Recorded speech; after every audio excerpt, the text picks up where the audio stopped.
ஹேஷ்டேக்ல அவங்க சண்டை போட்டுட்டு இருந்தாங்கன்னு குறிப்பிடுறீங்க இல்லையா? ஆனா டிவிகே ஃபார் டிஎன் அப்படின்னு சொல்லி தமிழக வெற்றி கழகமும் அதுல தானே சண்டை போட்டுட்டு இருந்தாங்க. பசங்க பண்ண வேலை அததான் சொல்றேன். இந்த மாதிரி நீங்க சண்டை போடும்போது யாரு முதல் இடத்துல வந்தது? இங்க பணம் தரல இல்ல, யாரு போய் உள்துறை அமைச்சரை பாத்தீங்க? யாரு போய் பிரதம மந்திரியை பாத்தீங்க? யாரு போய் நிதி அமைச்சரை பாத்தீங்க? பீட்டா பக்கம் வாழை பிடிச்சிக்கிட்டு போகும்போது மெரினால நடந்தது போராட்டம் அல்ல, அது புரட்சி, தமிழகத்தினுடைய வரலாறு. என்ன பஸ் விட்டுட்டாங்க ஓசியிலன்னு ஒரு அமைச்சர் பேசுறாரு. இனிமே எல்லாரும் சுத்த வேண்டியதுதான், ஓசியில போங்கன்னு. இது என்ன பண்ணையார்த்தனம் தானே? ஒரு அமைச்சர் கல்லை தூக்கிட்டு பொதுமக்கள் அடிக்க வரான், இது என்ன பண்ணையார்த்தனம் தானே? மறைமுகமா வந்து சொல்றாரு, அத பேரை கூட உச்சரிச்சு சொல்ற இது இல்ல அப்படின்ற மாதிரி. ஒன்றியத்துல யார் அரசாங்கம்? காங்கிரஸா, கம்யூனிஸ்டா? பிஜேபி தானே ஆளுது. அப்ப உங்களை தானே எதிர்க்கிறாரு. அது உங்களுக்கு புரியாத அடி முட்டாள்களா நீங்க? ஹிந்தி எதிர்ப்புக்கு எப்படி பிரசாந்த் கிஷோர் அவர்கள் போடுவாரு, தாய்மொழியா ஹிந்தியா கொண்டவர் எப்படி அங்க அதுல வந்து போடுவாங்க. பிரசாந்த் கிஷோர் யார் கட்சியினுடைய நிர்வாகியா இருக்காரா? அதான் சார் கட்சி. நான் என்ன கேக்குறேன்னா அது அவருடைய விருப்பம். அவர் ஒரு சீஃப் கெஸ்டா வந்திருக்காரு. குஜராத் மாடல் தான் இப்போதைக்கு பெஸ்டா இருக்குன்னு சொல்றாரு. அப்ப அதையும் தாவே ஏத்துக்குதா? எங்க கட்சியில யாரை வேணா கூட்டிட்டு வருவோம். உங்களுக்கு என்ன பிரச்சனை? கமலஹாசன் மாதிரி எங்கேயோ போய் ஓடி ஒளிஞ்சு ஒரு ராஜ்யசபா எம்பிக்காக ஓடி ஒளியக்கூடியவர் இவர் இல்லை. தாம்பரம் கமிஷனர் சொல்லிட்டாரு பேனர் வைக்கக்கூடாது. இங்க இருக்கக்கூடிய டிஎஸ்பி சொல்லிட்டாரு வைக்கக்கூடாது. நாளைக்கு 1ஆம் தேதி மாண்புமிகு தமிழக முதல்வர் அவர்களுக்கு பிறந்த நாள். இன்னைக்கு தமிழ்நாடு முழுக்க உங்க கேமராவை எடுத்துட்டு சுத்தி வாங்க. இவங்களுக்கெல்லாம் சூடு சொரணை ஈனம் மானம் இருந்துச்சுன்னா வைக்காதீங்கடா ஒரு பேனர். எங்களை சொல்றீங்கல்ல, ஏன் நீங்க வைக்கிறீங்க?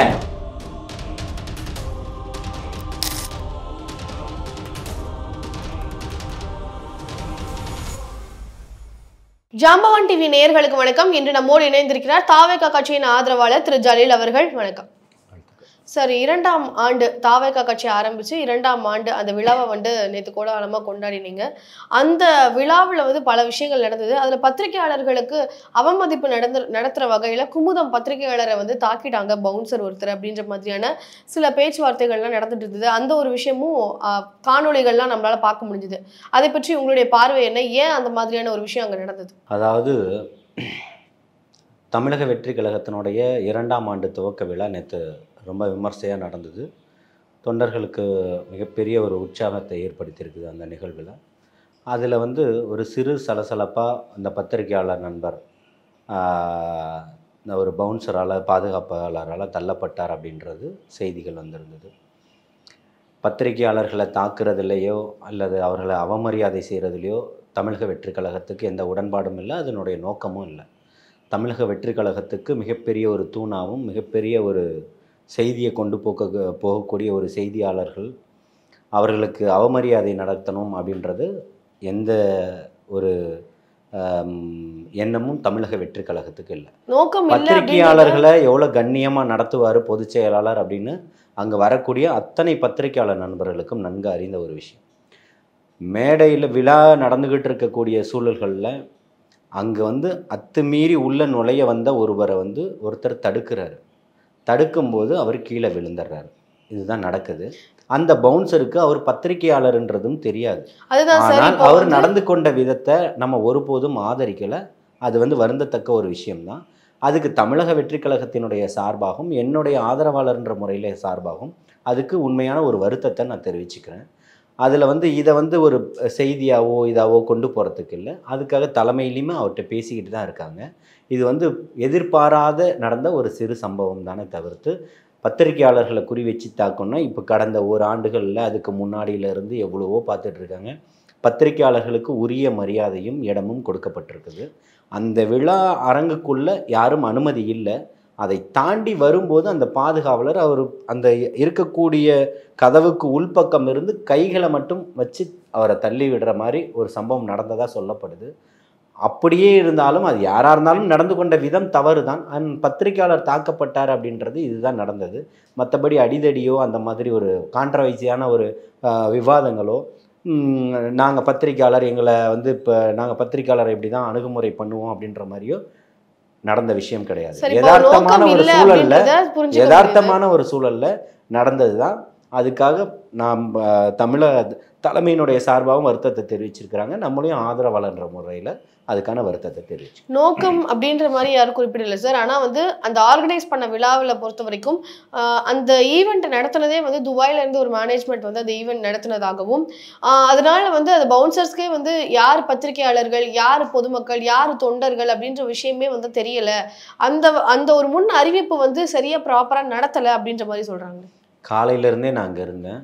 எல்லா வண்டியினுடைய அவங்க ஒளிபரப்பு பண்ணக்கூடிய எல்லா வாகனங்களும் முந்தின நாள் இரவே அங்கே வந்து எல்லா வண்டி வாகனங்களும் நிறுத்தப்பட்டிருந்தது.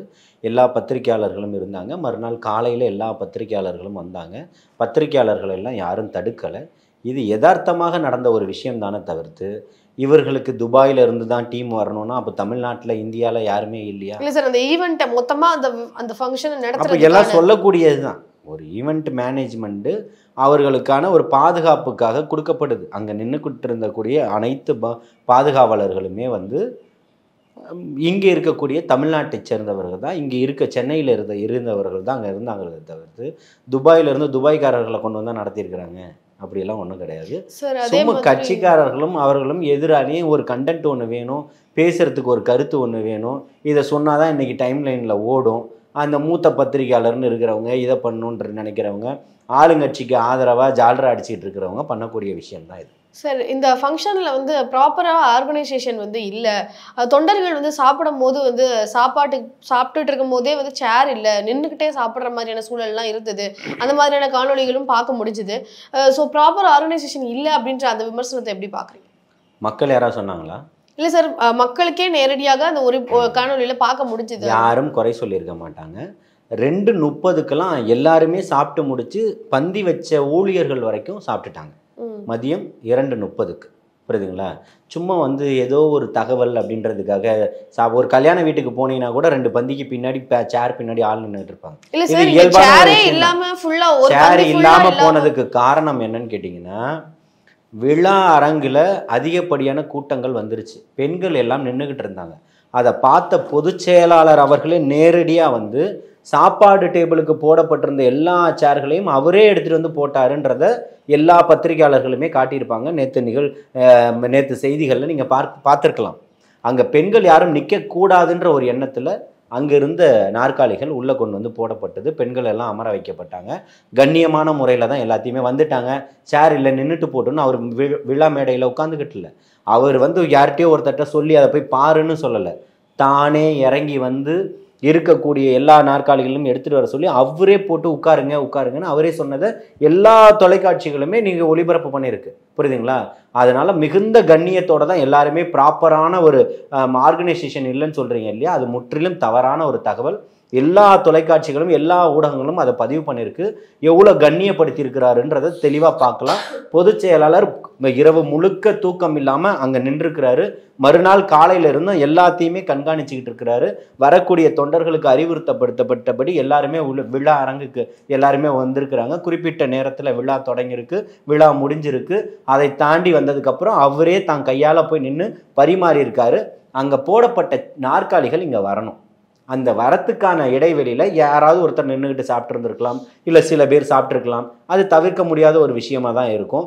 எல்லாருக்குமே ஒரு இடத்துல போய் பார்க்கும்போது அந்த நிகழ்வு நடந்து முடிகிற வரைக்கும் யாரும் அந்த இடத்துக்கு போக மாட்டாங்க. தலைவர் தளபதி அவர்கள் பேசி முடித்த உடனே எல்லாரும் ஒரே நேரத்தில் போய் சாப்பிடணும்னா அது முடியாதது. ஆனால் 2:30க்கே எல்லாருமே சாப்பிட்டுட்டு வெளியில் போயிட்டாங்க. சாப்பாடு பரிமாறின ஊழியர்களும் அங்கே சாப்பிட்டு முடிச்சிட்டாங்கன்றது தான் தகவல். சார், அதே மாதிரி மும்மொழி கொள்கையை வந்து வலுவாக எதிர்க்கிறோம் அப்படின்ற மாதிரி பதிவு பண்ணியிருந்தாங்க. தளபதி விஜய் அவர்களும் பதிவு பண்ணியிருந்தாரு. அப்படி அதை பார்க்கும்போது மும்மொழி கொள்கையை வந்து எதிர்க்கிறோம் அப்படின்னு வலுவாக எதிர்க்கிறோம். அப்போ களத்தில் வந்து போராட்டம் பண்ணி எதிர்க்கிறது வலுவான எதிர்ப்பா, இல்லை வலுவாக எதிர்க்கிறோம் அப்படின்ற அறிக்கை மூலமாக சொல்வது வலுவான எதிர்ப்பா அப்படின்ற மாதிரியான விமர்சனங்கள் வருது. அதை எப்படி பார்க்குறீங்க? ஏன் இந்தி எதிர்ப்புக்காக போராட்டம் பண்ணி இப்போ ஒட்டுமொத்தமாக தமிழகத்தையே திணறடிச்சுக்கிட்டு இருந்த திராவிட கழகம் இன்னைக்கு என்ன பண்ணிட்டு இருக்கு? படுத்து தூங்கிட்டு தானே இருக்கு. இல்ல சார், அவங்க மத்திய அரசுடைய அலுவலகங்கள்ல போய் அந்த கருப்பா பெயிண்ட வச்சு ஹிந்தில எல்லாம் பண்ணாங்க. அது ஒரு வழியான போராட்டம் தானே. தமிழக வெற்றி கழகம் என்ன பண்ணாங்க அப்படின்ற கேள்வி. தமிழக வெற்றி கழகம் வந்திருக்காங்க, மும்மொழி கொள்கைகளை எதிர்க்கிறோம்னு சொல்லியிருக்கிறாங்க. அதில் நாங்கள் ஒருபோதும் உடன்படலைன்னு சொல்கிறாங்க. இந்தி திணிப்பை தவிர்க்கணும்னு சொல்கிறாங்க. அது மக்களுக்கு ஆரோக்கியமானதாக இருக்காதுன்றதையும் எடுத்துரைச்சிருக்கிறாரு. இதுக்கு மேல என்ன கண்டனத்தை பதிவு பண்ணியிருக்கிறாரு, அவருடைய கண்டனத்தை சொல்றாரு. இதுக்கு சரி, மேல இப்போ நீங்க இன்னும் வந்து என்ன பண்ணணும்னு சோஷியல் நினைக்கிறீங்க? மீடியால வந்து ரெண்டு பேரும் வந்து ஹேஷ்டேக் மூலமா போட்டி போட்டுக்கிறாங்க, ஹேஷ்டேக்ல சண்டை போட்டுக்கிறாங்க அப்படின்னு சொல்றாங்க. தமிழக வெற்றி கழகம் அதுக்காக என்ன பண்ணாங்க அப்படின்ற ஒரு விஷயம் இருக்குல்ல. ஏங்க, அது யாரோ ரெண்டு பேர் சண்டை போட்டுக்கிட்டு இருக்கிறதுக்கும் அவங்க கொழுப்பெடுத்து போய் பண்ணக்கூடிய விஷயத்துக்கும் துணை முதல்வருக்கு தான் வேலையா? நான் இங்கே தான் இருப்பேன் நீ வான்னு கூப்பிட்றதுக்கும், ஒரு தேசிய கட்சியினுடைய மாநில தலைவருக்கு தான் வேலையா? நான் அண்ணா சாலைக்கு வரேன் நீ இங்கே வா அங்கே வான்னு சண்டை போட்டுக்கிட்டு இருக்கிறதுக்கும் இவர் போய் சமரசம் பண்ண நம்ம வெள்ளக்கொடி எடுத்துட்டு போய் காட்டி. இல்ல சார், நீங்க மக்கள் பிரச்சனையை நீங்க என்ன பேசுனீங்க? மக்களுக்காக நீங்க என்ன பேசிட்டு இருக்கீங்க? அங்க அவன் செத்துக்கிட்டு இருக்கான், செத்து மடிஞ்சுக்கிட்டு இருக்கிறான். இருக்கக்கூடிய மக்களுக்கு நேற்று அவ்வளவு பேர் போராட்டம் பண்ணிக்கிட்டு இருக்கிறான், வேலை செஞ்சுக்கிட்டு இருக்கிறவனுக்கு உங்களால சம்பளம் கொடுக்க முடியல, பள்ளிக்கூடங்கள்ல ஆசிரியர்களை நிரப்ப முடியல, டாக்டர்களை அப்பாயின்மெண்ட் பண்ண முடியல, இருக்கக்கூடிய மருத்துவமனைகள்ல செவிலியர்களை சரியான இது பண்ண முடியல, இருக்கக்கூடிய மருத்துவமனைகள் பராமரிப்பு இல்லாம கிடக்குது. இதையெல்லாம் கேவலமா பேசாம விட்டுட்டு ஹேஷ்டேக்ல சண்டை போடுறது அவங்களுடைய வேலையா? இல்ல சார், ஹேஷ்டேக்ல அவங்க சண்டை போட்டுட்டு இருந்தாங்கன்னு குறிப்பிடுறீங்க இல்லையா? ஆனா டிவிகே ஃபார் டிஎன் அப்படின்னு சொல்லி தமிழக வெற்றி கழகமும் அதுல தானே சண்டை போட்டுட்டு இருந்தாங்க. பசங்க பண்ண வேலை.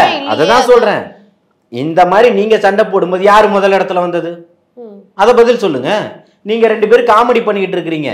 நீங்க ரெண்டு பேரும் போடுற சண்டையில அவன் போட்டான் டிவிகே ஹேஷ்டேக், முதல் இடத்துல வந்துருச்சா? இன்னைக்கு அதுக்கப்புறம் துணை முதல்வர்கிட்ட கேட்குறாங்க நீங்க அண்ணா சாலைக்கு, அதை தவிர்த்து வேற கேள்வி இருந்தா கேளுங்க. ஏன் அதுக்கு முன்னாடி நீங்க உங்களுக்கு அது புரியல? ஒரு ஒரு ஒரு ஒரு 3 தலைமுறையா ஒரு அரசியல் குடும்பத்துல இருந்து வந்திருக்கீங்க. அப்ப நீங்க எப்படி அதை கையாண்டிருக்கணும்? உங்களுக்கு வேலை வெட்டி இல்ல, நீங்க அண்ணாமலை 1000 பேசுவீங்க, எங்களுக்கு இங்க நிறைய வேலைகள் இருக்கு, நான் இந்த நாட்டினுடைய துணை முதல்வரா இருக்கிறேன், உங்களுக்கு பொறுப்பு கிடையாது, நீ செருப்பு போட மாட்டேன்னு சொன்ன, இன்னைக்கு செருப்பு போட்டு சுத்திக்கிட்டு இருக்கிற, காமெடியா போய் சாட்டை எடுத்து அடிச்சுப்பேன்னு சொன்னேன். அதுக்கப்புறம் எத்தனை பாலியல் வன்புணர்வுகள் பிரச்சனை நடந்தது? ஒரு ஒரு ஒரு காவல்துறையில இருக்கக்கூடிய ஒரு பெண் காவலருக்கு நடந்ததா இல்லையா? ரயில்ல போன ஒரு கர்ப்பிணிக்கு நடந்ததா இல்லையா? என்ன தன்னையே ஊத்தி எரிச்சுக்கிட்டாரா அண்ணாமலை? ஏன் அதுக்கப்புறம் பிரச்சனை எல்லாம் நடக்கலையா? இந்த பிரச்சனைகளை பத்தி பேசுறதுமே வந்து களத்துல வந்து பிரஸ் மீட் மூலமாக தான் ரெண்டு பேருமே வந்து பேசிட்டு இருக்காங்க.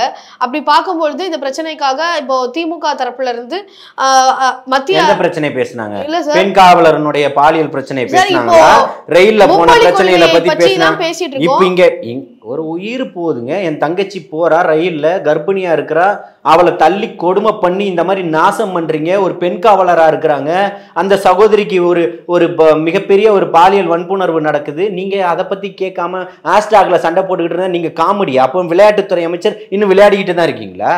உனக்கு அப்ப நீ ஆட்சியிலும் அதிகாரத்திலும் பங்கு தரேன்னு சொல்றவரு மக்கள் பக்கம் நிக்கிறாரு, மக்கள் அவர் பக்கம் நிக்கிறாங்க.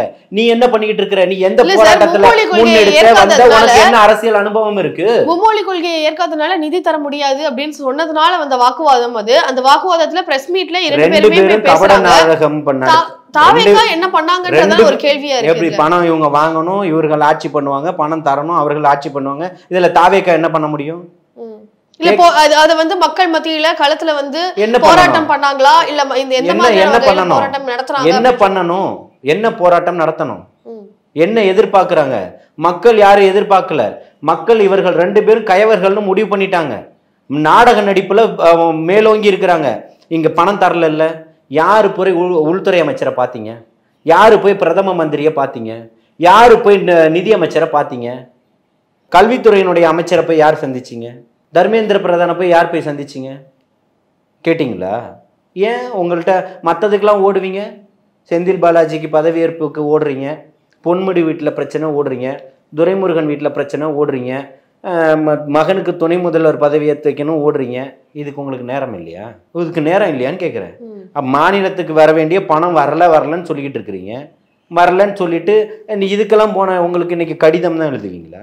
இல்ல சார், ஏற்க முடியாது, ஏற்கல அப்படின்னா புதிய கல்விக் கொள்கையை வந்து ஏற்கல அப்படின்னா நிதி தர முடியாது அப்படின்னு சொல்லும் போது அதுக்கான முறையில தானே அவங்க அதுக்கான ஸ்டெப்ஸ் எடுத்துட்டு இருக்காங்க. என்ன ஸ்டெப் எடுத்தீங்க சார்? இந்த மாதிரி இருமொழி கொள்கை தான் இருக்கும் அப்படின்ற மாதிரியான வழிமுறைகள் பண்ணிட்டு இருக்காங்க. அவங்களுக்கு அப்பனுக்கு அப்பம் வந்தாலும் இங்க நடக்காது. உயிரையும் தியாகம் செஞ்சாலும் பரவாயில்ல, இந்த மாநிலத்தினுடைய உரிமையை பாதுகாக்கிறதுக்கும் காக்கிறதுக்கும் தமிழன் ஒருபோதும் அஞ்ச மாட்டான். புரியுதுங்களா? நீங்க எல்லாத்தையுமே மாட்டிட்டு பீட்டா பக்கம் வாழை பிடிச்சிக்கிட்டு போகும்போது மெரினால நடந்தது போராட்டம் அல்ல, அது புரட்சி. தமிழகத்தினுடைய வரலாறு மாற்ற முடியுமா? அப்படிப்பட்ட இடத்துல எப்படி வாங்கிட்டு வந்தோமோ அதே மாதிரி இளைஞர்களுடைய மிகப்பெரிய புரட்சி வெடிக்கிறதுக்கு காத்துக்கிட்டு தான் இருக்குது. இந்த ஒன்றிய அரசையும் இந்த திமுக அரசையும் கண்டிச்சு நடக்கிறதுக்கு இங்க மிகப்பெரிய ஒரு போராட்டம் நடத்துறதுக்கும் தயாராக இருக்கு. அதுக்கு முழுக்க முழுக்க தலைமை ஏற்கிறதுக்கு தமிழக வெற்றி கழகம் தயாரா இருக்கு. நடக்கும். அந்த மாதிரி ஒரு சூழல் இந்த மண்ணுக்கும் மக்களுக்கும் நேருதுன்னா அந்த களத்துல முதல் ஆளா தமிழக வெற்றி கழகம் தான் நிற்கும். சார், பண்ணையார் மாதிரி ஆட்சி செய்யறாங்க அப்படின்ற மாதிரி குறிப்பிட்டு இருந்தாங்க. அப்படி பார்க்கும் பொழுது விஜய் அவர்கள் தான் பனையூர் அவருடைய அலுவலகத்துல இருந்தே பண்ணையார் போன்று ஆட்சி செய்யறாரு. இல்ல பண்ணையார் மாதிரி ஆட்சியாளர்கள் யாரு சொல்றாங்க? ஆட்சியாளர்கள் யாரு? சோ அப்ப கட்சி வச்சிருந்தா வெளியில ஆட்சியாளர்கள் யாருன்னு கேக்குறேன். நீங்க இருக்கக்கூடியவர்கள் வந்த அத்தனை பேரும் பணம் படைத்த மிகப்பெரிய செல்வந்தனா மாறிட்டீங்க. மாறினதுக்கு அப்புறம் உங்களுடைய தனம் தான் பண்ணையார் தனமா இருக்கு. இன்னும் பஸ் விட்டுட்டாங்க ஓசியிலன்னு ஒரு அமைச்சர் பேசுறாரு. இனிமே எல்லா இடமும் சுத்த வேண்டியதுதான், ஓசியில போங்கன்னு. இது என்ன பண்ணையார்த்தனம் தானே? ஒரு அமைச்சர் கல்லை தூக்கிட்டு பொதுமக்கள் அடிக்க வரான். இது என்ன பண்ணையார்த்தனம் தானே? என்ன நடத்திக்கிட்டு இருக்கிறீங்க? அப்ப இதுக்கு பேர் என்ன? இருக்கக்கூடிய சிறுபான்மை அமைச்சர்கள் கிட்ட இருந்தெல்லாம் பதவிகளை புடுங்குனீங்க. இப்போ எல்லாத்தையும் திருப்பி கொடுக்குறீங்க. ஏன்னா இன்னும் ஒரு வருஷத்துல தேர்தல் வரப்போகுது. இதுக்கு பேர் என்ன? பண்ணையார்த்தனம் தானே? அப்போ உங்களுடைய தேவைக்கு ஒன்றிய அரசை போய் சந்திக்கிறீங்க. இன்னைக்கு மக்கள் பிரச்சனைக்கு போக மாட்டீங்க. இதுக்கு பேர் என்ன? பண்ணையார்த்தனம் தானே? உங்களுக்கு தேவைனா பண்ணுவீங்க. தானே பாசிசம் சார். இதுக்கு பேர் தானே பாசிசம். 1967லயும் 1977லயும் என்ன நடந்ததோ அதே ஹிஸ்டரி ரிப்பீட் ஆகும் அப்படின்ற மாதிரி சொல்லியிருக்காங்க. அப்போ வந்து அண்ணா அவர்களும் சரி, எம்ஜிஆர் அவர்களும் சரி, பல போராட்டங்கள் இந்த மாதிரியான விஷயங்கள் களத்துல இருந்து மக்களுக்காக பல பணியாற்றி இருந்தாங்க. எம்ஜிஆர் அவர்கள் அவர் அந்த மாதிரியான முதலமைச்சர் ஆகும்போது அவர் ஏற்கனவே எம்எல்ஏவா இருந்தார். இந்த மாதிரியான பல விஷயங்கள் இருந்தது. இந்த மாதிரியான சிச்சுவேஷன் எதுவுமே விஜய் அவர்களுக்கு இல்லாம எப்படி அவருக்கு தேவையில்லை. பல போராட்டங்களுக்கு இன்னைக்கு நிக்கிறாரு. தமிழக வெற்றி கழகத்துல இருக்கக்கூடிய சகோதரர்கள் அத்தனை பேரும் போராட்ட களத்துல நிக்கிறான்னு சொல்றேன். இவரு வந்து டியூஷன் எல்லா போராட்டத்திலையும் நின்றுட்டு தான் இருக்கிறான். எல்லா போராட்டங்களையும் டென்ஷன்ல பங்கெடுத்துக்கலையா? வேங்கை வயல்ல பங்கெடுத்துக்கலையா? பரந்தூர் பிரச்சனைக்கு பங்கெடுத்துக்கலையா? அண்ணா நகர் மாணவி பிரச்சனைக்கு பங்கெடுக்கலையா? இங்க நடந்த இந்த அண்ணா பல்கலைக்கழக மாணவி பிரச்சனைக்கு பங்கெடுக்கலையா? நம்ம திருவேற்காடுல நடந்த வீடு இடிப்பு 1500 வீட்டுக்கு மேல போட்டீங்களே, அந்த போராட்டத்துல பங்கெடுக்கலையா? திருநெல்வேலியில கோயில் நிலத்துல வீடு இருக்குன்னு சொல்லிட்டு இடிக்க வரீங்களே, வாழ்வாதாரத்தை இழந்து ரோட்ல நிக்கிறானே, அவனோட வீட்டுக்கு ஆதரவா போய் நின்னார்களே, பங்கெடுத்துக்கலையா? எதுல போய் பங்கெடுத்துக்கல? ஹேஷ்டேக்னு சொல்லி சோஷியல் மீடியால விளையாடுறாங்க அப்படின்ற மாதிரி சொல்லியிருந்தாங்க. அப்படி பார்க்கும்போது தாவேக்காவுமே எல்லாமே சோஷியல் மீடியால மட்டும் அறிக்கைகள் மட்டும் தானே கொடுத்துட்டு இருக்காங்க. சோஷியல் மீடியால அறிக்கைகள் கொடுக்கறதுக்கும் தன்னுடைய அதாவது நீங்க சோசியல் மீடியா தானே, நீங்க சோசியல் மீடியா தானே, மக்களுடைய கருத்துக்களையும் தலைவர்களுடைய கருத்துக்களை மக்கள்கிட்டையும் மக்களுடைய துன்பங்களை தலைவர்கிட்டையும் கொண்டு வந்து சீக்கிரம் தானே உங்களுடைய வேலை. அவர் மக்கள் எங்கெல்லாம் துன்பப்படுறாரோ அதுக்கெல்லாம் கண்டனம் தெரிவிச்சுக்கிட்டு இருக்கிறாரு. போராட வேண்டிய இடத்துக்கு போராடிக்கிட்டு இருக்கிறாரு. நேரில் போக வேண்டிய இடத்துக்கு நேரில் போய்கிட்டு தான் இருக்கிறாரு. அவர் கொண்ட கொள்கையிலையும் அவருடைய பாதையிலையும் பயணமும் தெளிவா இருக்கு. அதை தாண்டி தான் போய்கிட்டு இருக்கிறாரு. அதுல நீங்க எல்லாம் கூச்சல் குழப்பங்கள் போடுறன்றதுக்காக உங்களுக்காகலாம் மாத்தி மாத்தி பேசுறவர் இல்ல.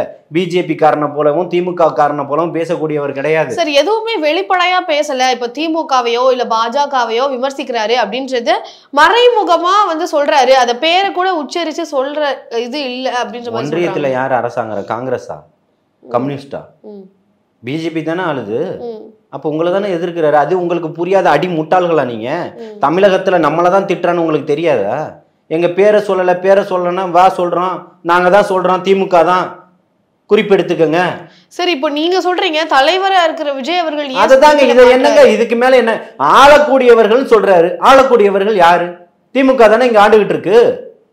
அது உங்களுக்கு தெரியல. உங்களை தான் சொல்றோம், உங்களை தான் சொல்றோம், உங்களை தான் சொல்றோம். 100 இல்ல லட்சம் முறை சொல்றோம். நீங்க தான் பாசிஸ்ட், நீங்க தான் பாசிஸ்ட். உங்களுக்கு இன்னும் என்ன சொல்லணும்? இது உங்களுக்கு புரியலையா? மக்களை வஞ்சிக்கிறது நீங்க தான்ன்றது உங்களுக்கு தெரியலையா? அதை விட்டுட்டு தலைவர் பேரை சொல்லல, பேரை சொல்ல ஒவ்வொருத்தர் பேரும் சொல்லணுமா? ஆதார் கார்டோட காட்டணுமா? பிரசாந்த் கிஷோர் அவர்களுக்கு வந்து அந்த கையெழுத்தெல்லாம் இட்டீங்க இல்லையா சார்? அந்த கையெழுத்து போடும்பொழுது பிரசாந்த் கிஷோர் அவர்கள் வந்து நான் போடலை அப்படின்ற மாதிரி சொல்லிட்டாரு. ஹிந்தி எதிர்ப்புக்கு எப்படி பிரசாந்த் கிஷோர் அவர்கள் போடுவாரு? தாய்மொழியா ஹிந்தியா கொண்டவர் எப்படி அதுல வந்து போடுவாங்க? பிரசாந்த் கிஷோர் யார்? கட்சியினுடைய நிர்வாகியா இருக்காரா? அதான் சார். நான் என்ன கேக்குறேன்னா அது அவருடைய விருப்பம். அவர் ஒரு சீஃப் கெஸ்டா வந்திருக்காரு. பொதுச் செயலாளர் அவர்கள் பேனா கொடுத்து அவர் மறுத்தாருன்றதை பார்க்க முடிஞ்சது இல்லையா? கொடுத்தது அவருடைய எண்ணம், புரியுதுங்களா? கொடுக்கலாம்னு நினைச்சது அவருடைய விருப்பம். அவர் போடலாமா வேணாமன்றது அவருடைய உரிமை. அதை நான் திணிக்க கூடாது, நீ போடணும் அப்படின்னு சொல்லிட்டு. அது அவருடைய விருப்பம், புரியுதுங்களா? அதே மாதிரி தான் திணிக்காதீங்க. அதுக்காக இல்ல இல்ல நீங்க வந்துட்டீங்க எல்லாரும் பாக்குறாங்க நீங்க போடுங்கன்னு சொன்னாங்களா? திருப்பியும் சொல்கிறோம், திணிப்பை எந்த விதத்துலையும் நாங்கள் ஏற்றுக்கல. ஹிந்தி படிக்கிறோன்றவங்க யாரையும் போய் தடுக்கலை. இங்கே ஒரு தேட்டர் இருக்குது, இங்கே நம்ம பூந்தமல்லி நெடுஞ்சாலையில், அங்கே முழுக்க முழுக்க ஹிந்தி படம் தான் ஓடிக்கிட்டு இருக்கும். என்னைக்காவது முன்னாடி போய் யாராவது ஆர்ப்பாட்டம் பண்ணியிருக்கானா? தேட்டரில் படம் போடக்கூடாதுன்னு சொல்கிறானா? இங்கே இருக்கக்கூடிய சிபிஎஸ்சி பள்ளிகள் இருக்கு, எத்தனை பள்ளிகளில் நீங்கள் வந்து கிட்டத்தட்ட 1300 1200 பள்ளிகள் இருக்குது சிபிஎஸ்சி பள்ளிகள். எத்தனை பள்ளியில் தமிழில் பாடம் நடத்துகிறீங்க? எத்தனை பள்ளியில் தமிழ் ஆசிரியர் இருக்கிறாரு? நீங்கள் ஹிந்தியில் தானே நடத்திட்டு இருக்கிறீங்க, நீங்கள் ஆங்கிலத்தில் தானே நடத்துகிறீங்க. நீங்கள் அதை கொண்டு வாங்க. அந்த 1600 பள்ளியிலையும் சிபிஎஸ்சி பள்ளியிலையும் கேந்திரா வித்யாலயா ஒரு 60 பள்ளிக்கூடங்கள் இருக்கு இல்லையா, அதுலேயும் முதல்ல கொண்டு வாங்க. அப்போ உங்களுக்கு நீங்கள் வந்து அதுக்கு இறங்கி வரீங்கன்றதை பார்த்துப்போம். அதுக்கடுத்து தென்னகத்தினுடைய மொழிகளை பேசுங்க. அருகாமையில் இருக்கக்கூடிய ஆந்திராவையும் கர்நாடகத்தையும் கேரளாவையும் பேசுங்க. இந்த மொழிகளுக்கு இணைக்கலாம்னு சொல்லுங்க. அதுக்கப்புறம் இந்தியை படிச்சுட்டா எங்கே உலக நாடுகள் முழுக்க போயிட்டு பயணம் பண்ணிட்டு வந்துடலாமா? சரி, இப்ப கட்சியில இல்ல அப்படின்ற மாதிரி பிரசாந்த் கிஷோர் அவர்களை குறிப்பிட்டிருந்தீங்க. அப்படி இருக்கும்போது அவர் எதுக்காக மேடையில யார் சொன்னா? இல்ல சொல்லல சார், ஆனா மேடையில கூப்பிட்டாங்க விஜய் அவர்கள். அப்போ எதற்காக அவர் கூப்பிடுறாங்க? ஒரு பொலிட்டிக்கல் அது அவரோட விருப்பம், யாரை வேணா கூப்பிடலாம். ஒரு அரசியல் கட்சியினுடைய தலைவர் தன்னுடைய நண்பரா அவரை கூப்பிடுறாரு, அவரும் அதுக்கு சொல்லியிருக்கிறாரு, என்னுடைய நண்பருக்காக நான் வந்திருக்கிறேன், நிச்சயமா வெற்றி வாகை சூடுவாரு, 2026ல நான் தமிழ்லயே உங்கள்கிட்ட பேசுவேன்னு சொல்லிட்டு போறாரு. சரி, இப்போ பிரசாந்த் கிஷோர் அவர்கள், ஆதவர்ஜுன் அவர்கள் அப்படின்ற மாதிரி ஜான் ஆரோக்கியசாமி அவர்கள் இப்படி தேர்தல் வியூக வகுப்பாளர்களை நம்பிதான் வந்து விஜய் அவர்கள் இருக்கிறாரு. அதனாலதான் பிரசாந்த் கிஷோர் அவர்களுக்கு முக்கியத்துவம் கொடுத்து மேடைக்கு அழைச்சாரு அப்படின்ற மாதிரியான பல செய்திகள் இருக்கு. அது எப்படி பாக்குறீங்க? பல செய்தினா திருப்பியும் சொல்றேன், இது ஒட்டு மொத்தமா திமுக காரனும் பிஜேபி காரனும் பேசக்கூடிய செய்திகள் தான். புரியுதுங்களா? இவர்களுடைய செய்திக்கெல்லாம் பதில் சொல்லிக்கிட்டு இருக்கணுன்ற அவசியம் கிடையாது. என்ன, நீங்கள் யார் வேணால் திட்டுவீங்க, யார் கூட வேணால் போய் கூட்டணி வச்சுப்பீங்க, என்ன வேணால் பண்ணுவீங்க. புரியுதா? அவருடைய தேவைக்கு அவர் வச்சிருக்கிறாரு. தேர்தலை எப்படி கையாளணும், எப்படி வந்து கொண்டு போய் சேர்க்கணும், அதனுடைய வீகத்தினுடைய ஏன் போன வருஷம் நடத்துனீங்களே, போன சட்டமன்ற தேர்தலில் 4 வருஷத்துக்கு முன்னாடி ஸ்டாலின் தான் வராரு, விடியல் தர போறாருன்னு. அப்போ பிரசாந்த் கிஷோர் உங்களுக்கு இனிப்பா இருந்தாரு, இன்னைக்கு கசக்குறாரா? இல்ல சார், மேடையில எந்த திமுக மேடையிலையும் பிரசாந்த் கிஷோர் அவர்களுக்கு இடம் கொடுத்ததில்ல. பொலிட்டிக்கல் நண்பரா தானங்க வந்திருக்கிறாரு. அவர் ஸ்ட்ராட்டஜிக்கல் ஐடியா கொடுக்குறேன்றதுக்கு வந்திருக்கிறேன்னு சொன்னாரு. அந்த மாதிரி எந்த இதுவும் பதிவு பண்ணலையே. சார், அவங்க நீங்களா ஏன் கூவுறீங்கன்னு கேக்குறேன். அப்போ அவர் என்ன பதிவு பண்ணாரு அப்படின்னு பார்க்கும்போது குஜராத் மாடல் தான் இப்போதைக்கு பெஸ்டா இருக்குன்னு சொல்றாரு. அப்ப அதையும் தாவே ஏத்துக்குதா? அவருடைய விருப்பத்தை சொல்லியிருக்காரு. அதை ஏத்துக்கணுன்றது கட்டாயத்துக்கு தலைமையோ தலைவரோ பொதுச் செயலாளரோ ஆளாகணுன்ற அவசியம் இல்லை. அவருடைய விருப்பம், அவருடைய கருத்து சுதந்திரம், கருத்தை பதிவு பண்ணிட்டு போயிருக்காரு இல்லையா? இதுல வந்து எங்களுக்கு என்ன இருக்கு? தமிழக வெற்றி கழகம் கொண்ட பாதையில உறுதியா இருக்கு, தெளிவா இருக்கு. அதனுடைய தேர்தல் வியூகம் என்னன்றது எங்களுக்கு தெரியும். தமிழக வெற்றி கழகம் கையாளும். அதை யாரும் இவங்க வந்து சொல்லி தரணுன்றதெல்லாம் தேவையில்லை. நான் என்ன கேட்குறேன், எதுக்கு உங்களுக்கு இவ்வளோ அக்கறை? அவரை கூட்டிட்டு வந்திருக்கீங்க. இவரை எங்க கட்சியில யாரை வேணா கூட்டிட்டு வருவோம், உங்களுக்கு என்ன பிரச்சனை? நீங்க அவ்வளோ யோகியவனா இருந்தா ராஜ்நாத் சிங்கை கூட்டு வந்து எதுக்கு இங்க தபால் தலை வெளியீட்டுல நீங்க இது பண்ணிக்கிட்டீங்க? எங்களுக்கு ஒரு இதை கொடுங்க, எங்களுக்கு ஒரு இதை கொடுங்க, ஏன் எது கெஞ்சி கூத்தாடி வாங்கிட்டு வந்தீங்க? பேசுறதுக்கு கண்டென்ட் வேணும், உங்களுக்கு டைம் லைன்ல ஓடணும். இன்னைக்கு உங்களுடைய ஒரே பொழப்பு என்னன்னு கேட்டிங்கன்னா, இங்கே தமிழகத்தில் நடந்துக்கிட்டு இருக்கக்கூடிய எல்லா விஷயங்களையுமே மடைமாற்றம் பண்ணணும். என்ன, கருப்பு துணி போத்தணும். எப்படி பல நாட்டினுடைய அதிபர்கள்லாம் வரும்போது மோடி சுவர் எழுப்பினார் பாருங்க, தீண்டாமை சுவர் மாதிரி ஒரு சுவர் கட்டினார் பாருங்க, எல்லாம் கட்டி எல்லாத்தையும் மறைச்சி குடிசையெல்லாம் மறைச்சார் பாருங்க. அந்த மாதிரி இவர்களுக்கு தளபதி அவர்களை பேசணும். பேசினா மட்டும்தான் இன்னைக்கு இருக்கக்கூடிய ஒட்டுமொத்த மீடியாவும் இதான் விஷயமா இருக்கும். திருமாவளவன் ஒரு பதிவு பண்ணிருக்கிறாரு. அதாவது 50 வயது கடந்த பிறகு எல்லா விஷயங்களும் திரைத்துறையில எல்லாம் முடிஞ்சதுக்கு அப்புறமா, பணம் அதிகமா சம்பாதிச்சதுக்கு அப்புறமா வந்து அடைக்கலமாகிற மாதிரி அரசியலுக்கு வந்துடுறாங்க அப்படின்ற மாதிரியான ஒரு பதிவு தான் வந்து திருமாவளவன் அவர்கள் கொடுத்திருக்கிறாரு. இது 2வது ஆண்டு விழா கொண்டாடிய பிறகு இன்றைக்கு வந்திருக்கு அப்படின்னு பார்க்கும்போது இது விஜய் அவர்களை தான் குறைப்பிடுறாரோ அப்படின்ற மாதிரியான கேள்விகள் எழுப்புது. அண்ணன் திருமா அவர்கள் மீது மிகுந்த மரியாதை கொண்டவன் நாம். பல போராட்டங்களில் நமக்கு ஆதரவாக நின்றுக்கிறாரு. விடுதலை சிறுத்தைகளுடைய போராட்டத்தில் நம்மளும் ஆதரவாக நின்றுருக்கோம். அதில் மாற்று கருத்தில் சமூக செயற்பாட்டாளர் நடத்தின அனைத்து கூட்டங்களிலும் விடுதலை சிறுத்தைகள் பங்கெடுத்திருக்கு. இவர் இப்போ தான் வராரா, அடைக்கலம் போகலையா அப்படின்றதெல்லாம் கேள்விக்கலாம். அவர் போகிறதுக்கு இடம் இல்லாமல் இங்கே வரல. இன்றைக்குமே உச்சபட்ச நடிகராக இருக்கிறார், விட்டுட்டு வந்திருக்கிறார். புரியுதுங்களா? கமலஹாசன் மாதிரி எங்கேயோ போய் ஓடி ஒளிஞ்சு ஒரு ராஜ்யசபா எம்பிக்காக ஒளியக்கூடியவர் இவர் இல்லை. என்ன 234 தொகுதியிலும் நம்ம தான் போட்டியிடுவோம், நம்ம தேவைன்னு வரக்கூடியவர்களுக்கு வாய்ப்பை கொடுப்போம்னு சொல்லியிருக்கிறாரு. இதை தான் நீங்கள் கவனிக்க வேண்டிய இடமா இருக்குது. வேங்கை வயல் பிரச்சனைக்கு அண்ணன் திருமாவர்கள் போய் சிபிசிஐனுடைய வழக்கு இந்த சரியான விசாரணை அல்ல, சிபிஐ விசாரணை வேணும்னு இருக்கக்கூடிய கட்சிக்கு அழுத்தம் கொடுக்குறாரு. வாங்கிட்டு வந்துட்டாரா? விஜய் அவர்கள் அது செஞ்சிருக்கலாமே, அவர் எதுவுமே பேசலையே அப்படின்றதானே. அதிகாரம் யார்கிட்டங்க இருக்கு? இல்ல சார், இப்போ அதிகாரம் யார்கிட்ட அதிகாரம் இல்ல, அந்த இடத்துல தான் சொல்ல முடியும். திருமானன்ட்ட இல்ல அழுத்தம் கொடுக்க முடியாதா? வாங்க, உடைச்சுக்கிட்டு வெளியே வாங்க, போராடுங்க, நில்லுங்க. எவ்வளவு பெரிய காலத்துல இருக்கிறாரு சார். ஏன் விஜய் அவர்கள் அதை பத்தி எதுவுமே பேசல? ஏன் திருமானன் பேசல சொல்லுங்க? இல்ல சார், அவர் பேசிதானே சிபிசிஐக்கு வழக்க மாத்தணும், காவலர்களுக்கு மேல எங்களுக்கு நம்பிக்கை இல்ல அப்படின்றதுல மாத்தலையே. அண்ணா நகர் மாணவியினுடைய பாலியல் பிரச்சனை சிபிசிஐடியில தானே இருந்துச்சு. எதுக்கு போய் இந்த அரசாங்கம் போராட்டம் பண்ணி திருப்பி வாங்கிட்டு வந்துச்சு? அப்போ உங்களுடைய நோக்கம் என்ன? அசிங்கப்பட்டுருவோம், அவமானப்பட்டுருவோம்னு தெரியும். இன்னைக்கு அண்ணா பல்கலைக்கழக விஷயத்தை யாராவது பேசுறாங்களா? ஏன் பேசுறது இல்லை? அப்படியே கொக்கரிப்பாங்களே. அக்கா கனிமொழி கூப்பிடுங்க, எங்க போயிட்டாங்க? இன்னைக்கு எல்லாருமே இதா இருக்காங்களா? இந்த இப்போ சொன்னனே ஒரு சகோதரி, இப்போ ஒரு பெண் காவலர் அவர்களுக்கு நடந்த பிரச்சனைய எப்படி நடந்துச்சு? கனிமொழி அக்கா இதெல்லாம் பேச மாட்டாங்களா? நாளைக்கு வருவாங்கல்ல தொகுதிக்குள்ள, நாளைக்கு வேற ஏதாவது கருத்து போடணும்ல. கள்ளச்சாராயத்துல யாரும் தாலி இருக்கல, எல்லாம் பத்திரமா தானே இருக்காங்க. டாஸ்மாக்ல கடையை மூடினதுக்கு அப்புறம் சாராயம் எங்கேயும் விற்கிறது இல்ல. டாஸ்மாக்ல 24 மணி நேரம் தொடர்ந்து கிடைக்கிறது இல்ல. கஞ்சா கிலோ கணக்குல தானே இன்னைக்கு பிடிச்சி ஒவ்வொருத்தனையும் கைது பண்ணிக்கிட்டு இருக்காங்க. அதே மாதிரி ஊழல் பத்தியுமே வந்து அந்த இடத்துல பதிவு பண்ணியிருந்தாங்க. அப்படி பார்த்தா ஊழல் அரசு அப்படின்ற மாதிரி இப்ப ஆளக்கூடிய ஆட்சியாளர்களை வந்து குறிப்பிட்டிருந்தாங்க. அந்த வகையில ஊழல் பத்தி ஆதவ அர்ஜுனா அவர்கள் பேசும்பொழுது அவருடைய சொந்த மாமனார் அவர்கள் மார்ட்டின் அவர்கள் தான் வந்து பாஜகவுக்கு தேர்தல் நேரங்கள்ல, பாஜகவுக்கும் சரி திமுகவுக்கும் வந்து தேர்தல் பணிக்காக ஊழல் பணம் வந்து கொடுத்திருந்தாரு. அவர் தான் வந்து கணக்குல காட்டாத பணத்தை வந்து கொடுத்திருக்கிறாரு அப்படின்ற மாதிரி பல விஷயங்களை சொன்னாங்க. ஊழல வந்து பேசுறாங்களா அப்படின்றது ஒரு கேள்வி. மார்ட்டின் கட்சியினுடைய தலைவரா இருக்கிறாரு.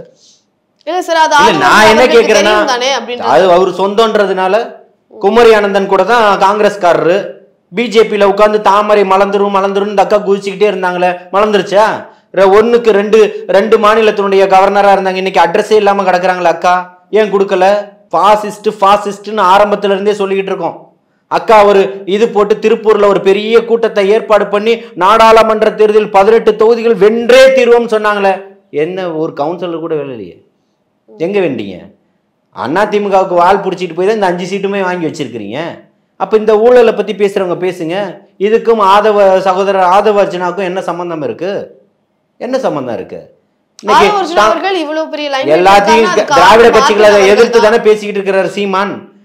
காளிமுத்துனுடைய பொண்ணை தானே கட்டிருக்காரு. அவர் யாரு? நீ அப்ப உங்களுடைய தனிப்பட்ட பிரச்சனைகளுக்கு சொல்லுங்க. ஆதவ அர்ஜுனா லாட்டரி அடிச்சாரு, வித்தாரு, அதுல பணத்தை கொண்டு போய் கொடுத்தாரு, இல்ல ஊழல் வழக்குல கைதா இருக்கிறாரு அப்படின்னு சொல்லுங்க. அதுக்கு காரணம் வந்து அவருடைய சொந்தம் தான் அப்படின்ற மாதிரி சொல்றாங்க. சிபிஐ விசாரணை வைங்க, சிபிசிஐடியினுடைய வழக்கு சிபிஐ விசாரணை வச்சு உரிய தண்டனை வாங்கி கொடுங்க. கொடுத்துருக்காருல்ல. மாநில அரசும் ஒன்றிய அரசும் என்ன பண்ணிக்கிட்டு இருக்கு? வாங்கினீங்கல்ல லஞ்சம். அப்ப எப்படி ஏன் அவர்கிட்ட லஞ்சம் வாங்கினீங்க? லஞ்சம் வாங்கினாருன்னு சொல்றாங்கல்ல. லஞ்சம் வாங்கினது யாரு? இல்ல சார், அது கொடுத்தவரும் நான் என்ன கேக்குறேன், இந்த மண்ணில் அதை ஒழிச்சது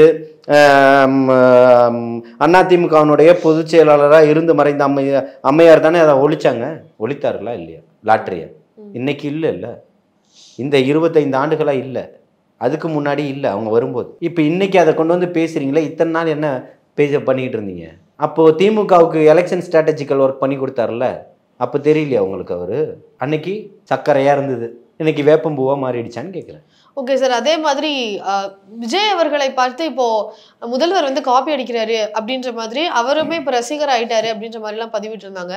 ஒரு பேண்ட் ஷர்ட் போட்டதெல்லாமா வந்து சொல்லுவாங்க, அது அவர் முன்னாடியே போட்டிருப்பாரு, அவர் முதல்வராக இருக்கிறாரு, விஜயை பார்த்து போடணும் அப்படின்னாலுமே பேண்ட் ஷர்ட் போட்டதெல்லாம் வந்து மேடையில் வந்து சொல்றாங்க அப்படின்றப்போ அது ஒரு சிறுபுலைத்தனமான ஒரு கான்வர்சேஷனா இருக்கு அப்படின்னு சொல்லி பல விமர்சனங்கள் வருது. இவ்வளவு நாள் வேட்டி தானே கட்டினீங்க, கட்ட வேண்டியதானே? இல்ல சார், அதுக்கு முன்னாடி பேண்ட் போட்டிருக்காரு, எந்த அடிப்படையில அப்படி சொல்றாங்க அப்படின்ற மாதிரி. இவ்வளவு நாள் போடல, அதன் அடிப்படையில சொல்றாங்க. அதாவது அது அவருடைய உரிமை, புரியுதுங்களா? நீங்க சிறுபுள்ளைத்தனமா பேசும்போது உங்களுக்கு கவுண்டர் கொடுக்க வேண்டிய இடத்துல அவங்க இருக்கிறாங்க. சோ அப்ப இதே மாதிரி தானே அண்ணாமலை அவர்களுக்கு கவுண்டர் கொடுக்குற வரையில உதயநிதி பேசினாரு, அப்ப அதை சரின்னு ஏத்துக்கிறீங்களா? நிச்சயமா அதை தான் சொல்றேன். நீங்க எங்களை பார்த்து ஏன் காப்பி அடிக்கிறீங்கன்னு கேட்குறேன். காப்பி அடிக்காதீங்க. இவர் வந்து அந்த மாதிரி நடந்தாரு நின்னாருன்னா சொல்லுங்க.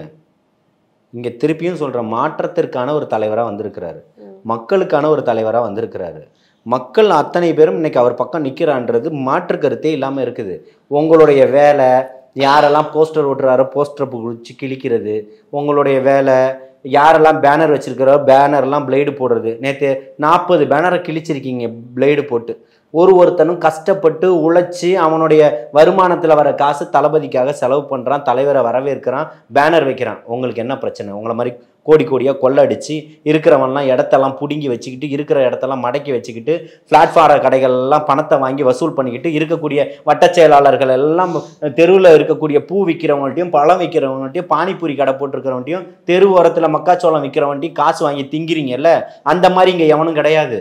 எல்லாமே உழைப்பாளியா இருக்கிறான், சொந்தமா வேலை செய்யறான், அவன் காசை கொண்டு வந்து போடுறான். அப்படியும் விடிகிறதுக்குள்ள அடிச்சு வைக்கிறான் பேனர், அடுத்த பேனரை.